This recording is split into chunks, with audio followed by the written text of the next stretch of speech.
So when you think about AI, people think like, oh, using ChatGPT or Claude or, using Cursor to code. And I'm like, that's the first order.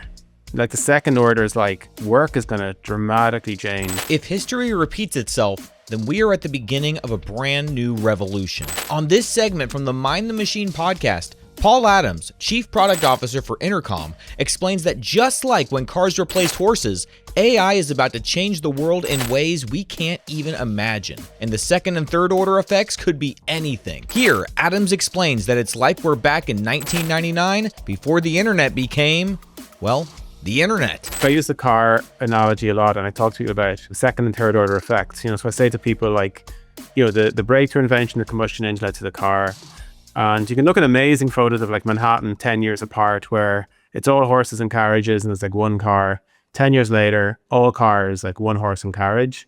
The city itself is transformed. It's noisy, dirty, unrecognizable from 10 years. But actually, the car created suburbia and totally changed how people live. And no one in Manhattan in the 1930s could have imagined suburbia.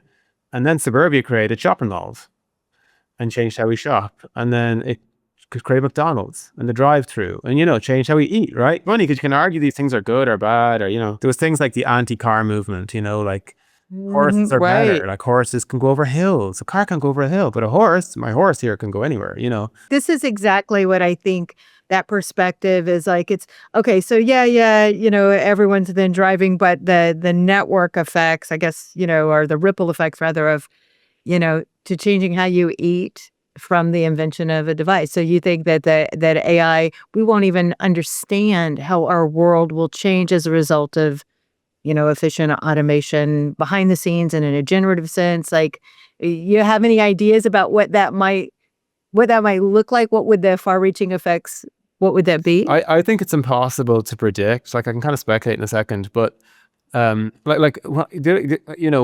the kind of second way I talk to people about it. I'd say like, hey, second and third order effects. So when you think about AI, people think like, oh, using ChatGPT or Claude or, using Cursor to code. And I'm like, that's the first order.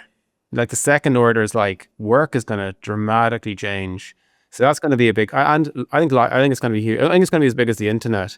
And I kind of say to people, like, the other thing that I say that people go like, oh, the penny is dropping is, I think it's like basically 1999 and the internet is kind of here in the world, but not really here. Imagine someone goes back in time from 2025 and go back to 1999 and shows someone TikTok, like their head would explode. What's the thing in your hand? Like, how did you make it so high resolution? Like, right. What's that person doing? Right. Like what's a YouTube? yeah.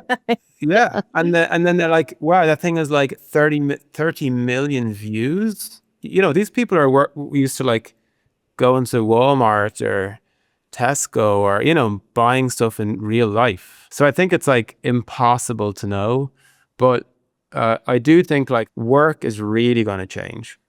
And like, I know people kind of worry about like jobs, and I actually think it's a really positive. I think it'd be a really positive thing for most people a lot, but work is going to be transformed. I think, even by the end of the decade, I think we'll look back to 2025 and think, oh, wow, God, remember when we used to do that. I think our personal lives will change a lot as well. I think that people will have their own personal AI, and the personal AI will know everything about them. And, depending on what systems and data and information they've access to, they'll be their doctor, their counselor, their advisor, their friend. I think people having AI friends might actually be quite normal in 5 years. And today it sounds really weird. Make sure you're subscribed to Mind the Machine podcast, like the video, and leave a comment letting us know what you thought.